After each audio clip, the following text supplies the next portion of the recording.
Salmon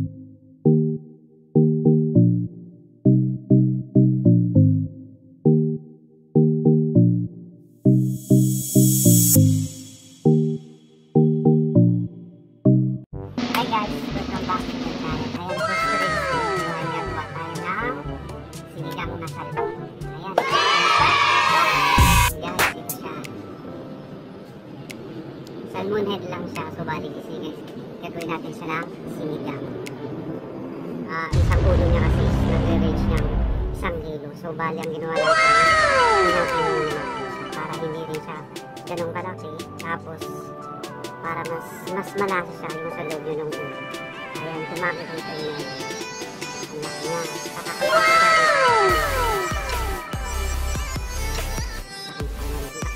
niya, fresh na to, bali 2 days pa lang siya dito kasi kanin pa itong Norway.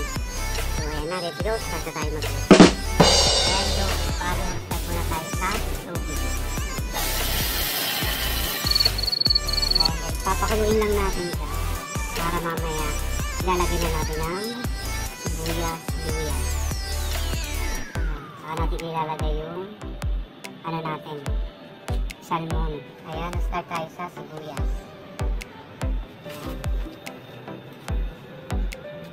Ayan, sunod naman natin yung luya. At sunod naman natin ang kamatis. Pakuluin lang natin siya. Mas gusto ko kasi ito mas kumukulo para mas malasa. Para hindi na rin siya yung malansa yung ano natin, sabaw. Ayan. So ayan, start na natin ilagay natin yung salmon. Slightly lang lagay ako natin. Tara. Ayan. Ang lalaki nito guys.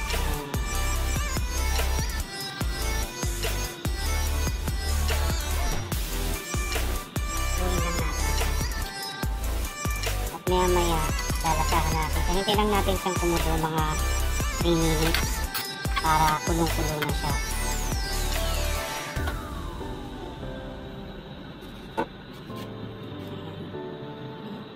Masarap ito huligot ng sabaw. Guys, maya-maya timplahan lang siya natin para masarap.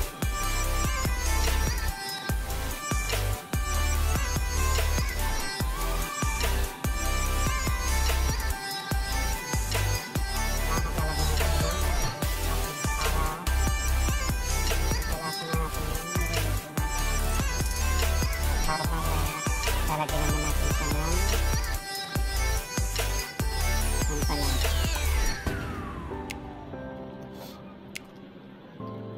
Kailangan natin siya ng magic syrup.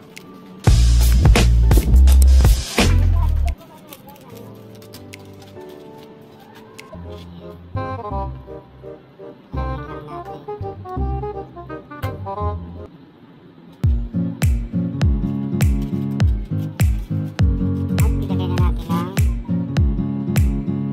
Nor sinigang. Ito yung magpapaasim sa kanya.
sinigang na salmon.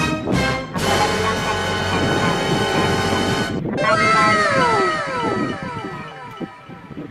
fresh na fresh pa yung salmon. Napakasarap. Titikman na natin siya.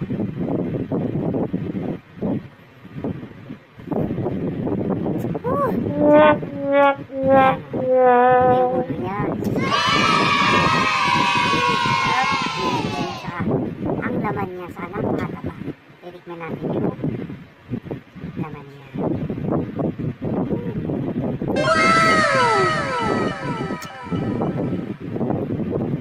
Napakasarap. Kapag may kanin. Lalo na kapag di nawawala yung ganong